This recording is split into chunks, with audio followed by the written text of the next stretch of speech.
Tarixiga qarasak, faqatgina kesir kesish jarrohligi avvallari faqatgina shu ona va bola o'rtasida og'ir tug'ruqli bo'lsa, ona o'limi kuzatilish ehtimoli bo'lgandagina bolani asrab qolish uchun o'tkazilgan muolaja hisoblanadi. Demak, ayol tug'dimi yoki kesir kesish bo'ldimi, buni hozirgi kunda unchalik farqini kam deb aytishimiz ham mumkin.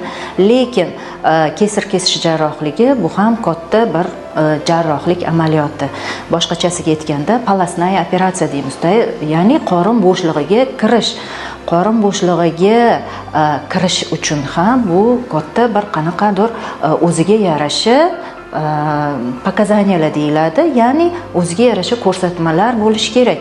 Hech qaysi vrach akusher ginekolog o'zicha kirib bu kesir kesish jarrohligini amaliyotini o'zicha o'tkazib tashlamaydi.